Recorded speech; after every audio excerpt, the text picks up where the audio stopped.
সরকারের মধ্যে কি আগের মতো ঐক্য আছে?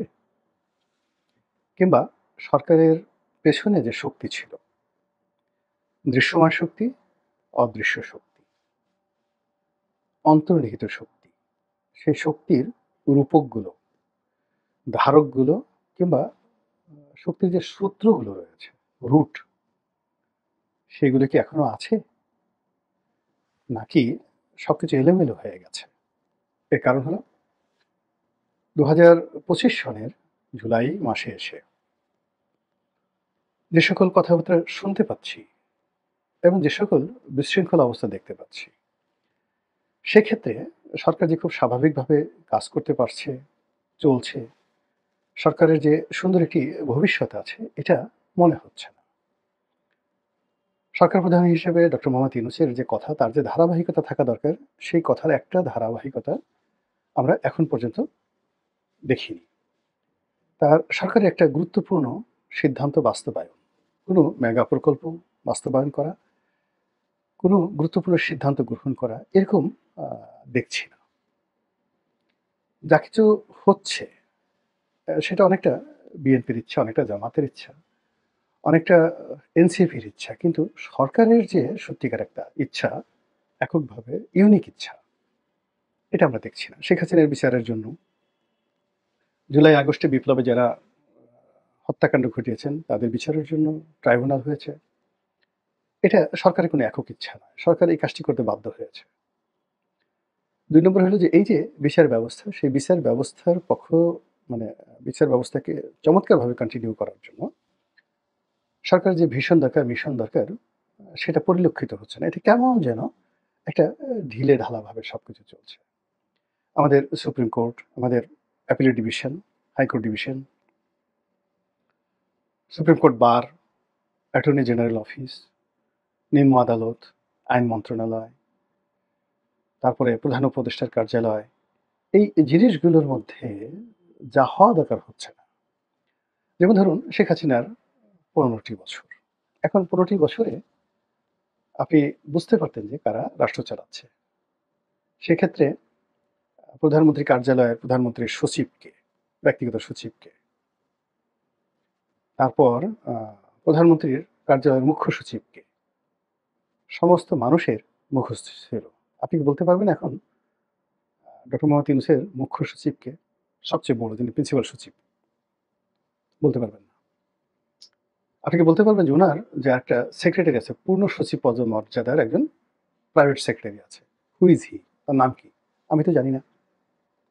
কিন্তু তিনি বাইরে থেকে এনে বেশ কয়েকজন লোককে সিনিয়র সচিব, মানে একেবারে সচিবের আব্বা, আব্বা হুজুর, এইরকম অনেকজনকে তিনি সিনিয়র সচিব যাকে বলা হয়, পদে তিনি নিয়োগ দিয়েছেন। তাদের ২-১ জনের নাম আমরা জানি।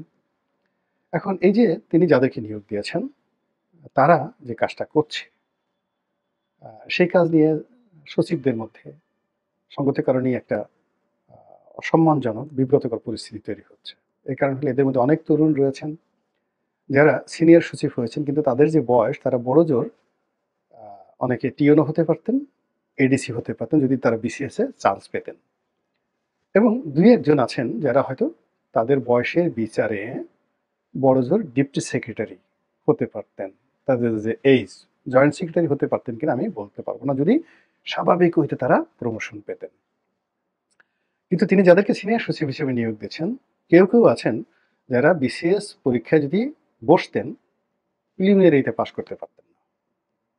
মানে প্রিলিমিনারিতে পাস করার পরে রিটেন, তারপরে ভাইবা, ভাইবা দেওয়ার পরে চাকরিতে সুপারিশ, এরপরে ফিল্ড লেভেলে ৮-১০ বছর চাকরি করার পরে প্রমোশন, এরপর ধীরে ডেপুটি সেক্রেটারি থেকে সচিব হবেন, সচিবদের পরে আবার সিনিয়র সচিব হবেন। তো এই যে একটা বিরাট, মানে সিভিল সার্ভিসে যদি ১০,০০০ লোক থাকে কথায় কথা, তার মধ্যে সিনিয়র সচিব হওয়ার সৌভাগ্য হয় হয়তো ১০ জনের।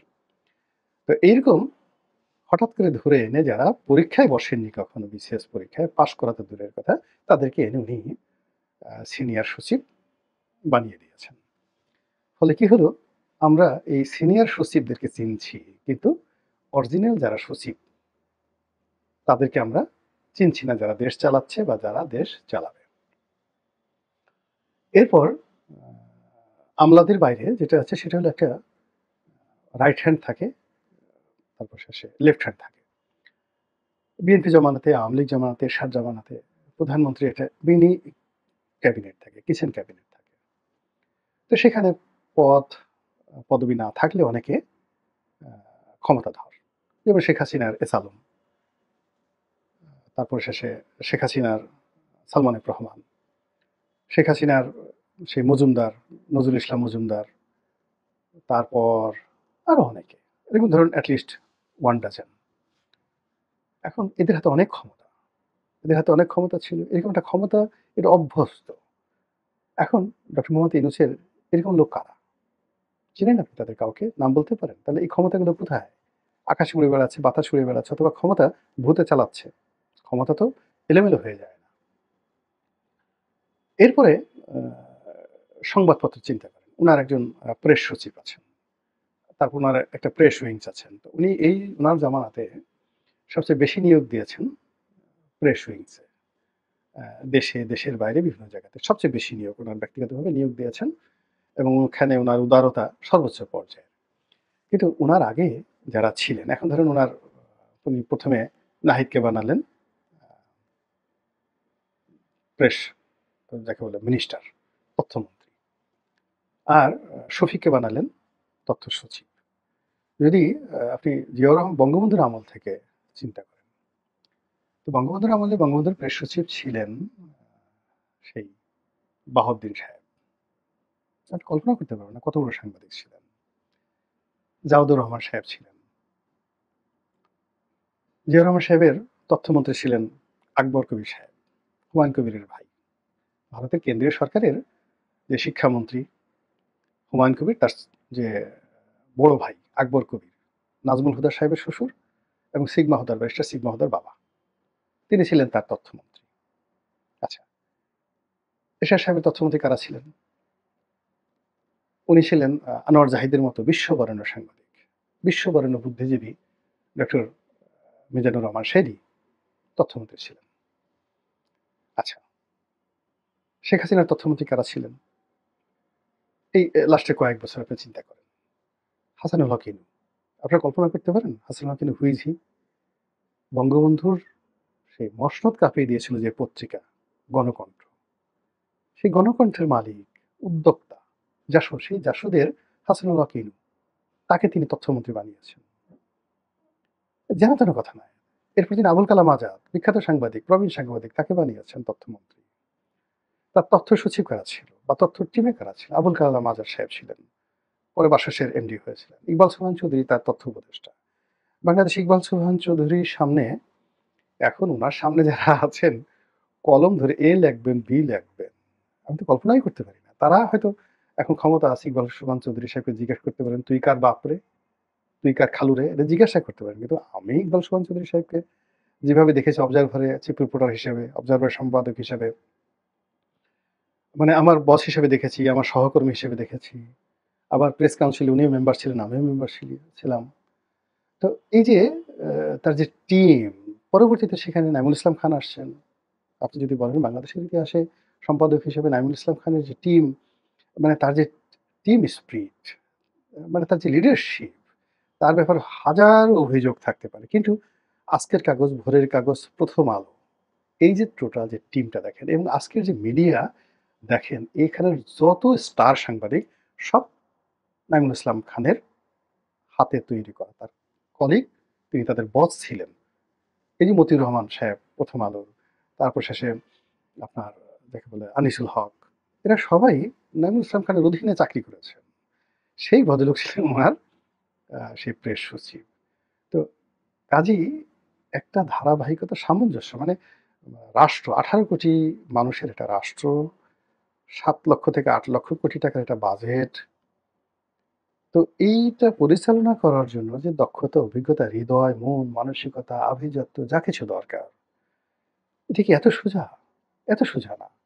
আপনি চিন্তা করেন যে আ এই সমাজে কত বড়, বড় মানুষ আছেন, এখনো জীবিত আছেন। মানে যাদের সামনে আমরা এখনো পর্যন্ত দাঁড়াতে সাহস করার বা তাদেরকে একটা টেলিফোন করব, বিশ্বাস করেন এই সাহস আমার হয় না। তো এরকম অনেক লোক আছেন, আমার এই বদরুদ্দিন উমর সাহেবকে টেলিফোন করার সাহস আমার হয় না। বিশ্বাস করেন হয় না। I cannot imagine কাদের সিদ্দিকী সাহেবকে একটা টেলিফোন করতে আমার সাহস হয় না। আমার সেই শ্রদ্ধাবোধ রয়েছে। লতিফ সিদ্দিকীকে টেলিফোন করার সাহস হয় না। সাবির হোসেন চৌধুরীকে টেলিফোন করার সাহস আমার হয় না। তারা আমাকে সবাই স্নেহ করেন, আশা করেন, কিন্তু আমার সাহস হয় না। আমি তাদেরকে শ্রদ্ধা করি, কাছে থেকে দেখেছি। সে কত আগে দৈনিক ভোরের কাগজ মতিউর রহমান চৌধুরী, মতিউর রহমানের বস ছিলেন। এই যে 'প্রথম আলোর' মালিক সাবির হোসেন চৌধুরী। এখন আপনি তাকে মনে করতেছেন যে রাস্তার একজন মানুষ।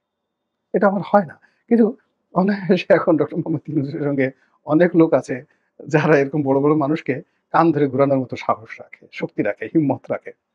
তো এর ফলে কি হলো যে, যেভাবে যে জিনিস চলার সেই জিনিস চলছে না। ধরেন আপনার কাছে একটা মার্সিডিজ বেঞ্জ গাড়ি আছে। আপনি এটা চালাবেন অকটেন দিয়ে। আপনি সেখানে কতগুলো কেরোসিন তেল ঢেলে দিলেন। আচ্ছা গেল। ড্রাইভার হিসেবে আপনি বললেন যে, "ধুর বাদ দাও।" ওই যে গুলিস্তান আ থেকে মিরপুরে যে রোডে যে বিকল্প বাসগুলো আছে ওটা ড্রাইভার ধরে নিয়ে আসো। মার্সিডিজ ড্রাইভার লাগবে না। ওই ড্রাইভারই চালাইলো। তাহলে আপনার গাড়ির কি অবস্থা হবে বুঝতে পারবেন। কেরোসিন তেল দিয়া মার্সিডিজ চালাইলেন। তারপরে আবার আপনি চিন্তা করলেন যে মাঝে মধ্যে বন্ধ হয়ে যেতে পারে। একটু ধাক্কা-ধুক্কা দিতে লোক লাগবে। ২ জন লোকও রাখলেন ধাক্কা দেওয়ার জন্য। আপনার মার্সিডিজের অবস্থা কি? আসলে যে জিনিস করবে সেই জিনিসের জন্য সেটা লাগবে। সিঙ্গারা যে বানায় সেই বাবুর্চি দিয়ে আপনি পোলাও কোরমা রান্না করতে পারবেন না। তারপরে শেষে যে লোক গরু জবাই করে কসাই, তাকে দিয়ে আপনি হীরা কাটতে পারবেন না। ডায়মন্ড কাটার হিসেবে আপনি কসাইকে নিয়োগ দিতে পারেন না। তো এরকম আমাদের এই সমাজে অনেকগুলো বিশৃঙ্খলা, অনেকগুলো আ মানে যাকে বলে বিনিয়োগ, অনিয়োগ, কুনিয়োগ এই গত কয়েক মাসে হয়েছে। তার প্রেক্ষিতে যা হবার তাই হচ্ছে। এবং এর ফলে কি হচ্ছে সরকারের ভিতরকার অনেক বিসাদৃশ্য, অনেক দুর্বলতা লোক সমাজে চলে আসছে, সামনে চলে আসছে। যেমন দেখা গেল meticulous ডিজাইন নিয়ে ডক্টর মোহাম্মদ ইউনূস হঠাৎ করে আমেরিকা থেকে একটা কথা বললেন। এই কথাটা আসলে ঠিক হয়নি। এই কথাটা বলাটাও ঠিক হয়নি। এখন এই যে meticulous ডিজাইন, এই ডিজাইন নিয়ে দেশে এবং দেশের বাইরে যে আলোচনা প্রকাশ্যে হচ্ছে এবং যেখানে সরকারের একজন খুবই গুরুত্বপূর্ণ ব্যক্তি, ওয়েল উইশার, তাত্ত্বিক নেতা। তিনি যেভাবে জুলাই-আগস্ট বিপ্লবের সঙ্গে আমেরিকার সম্পৃক্ততা, আমেরিকার পরিকল্পনা নিয়ে যে কথাগুলো বলছেন, যেটি এই বিপ্লবের সঙ্গে যারা সম্পৃক্ত সবাইকে বিপদের মধ্যে ফেলে দিয়েছে। আবার ডক্টর মোহাম্মদ ইউনূস যে meticulous ডিজাইন, তারপরে শেষে তিনি যেভাবে মাস্টার মাইন্ডের কথা বলছেন, এই সমস্ত জিনিস বলতে হয় না। কিন্তু সেই জিনিসগুলো বলার পরে যখন খুব আলোচনা হলো সেটা দীর্ঘদিন পরে আ সেই বিভিন্ন লোক যারা আছে তারা এটাকে কোনমতে চেপে-চুপে, ধামাচাপা দিয়ে ওইগুলো ভুলিয়ে দেওয়ার চেষ্টা করেছে বটে, কিন্তু যা হওয়ার তা হয়ে গেছে।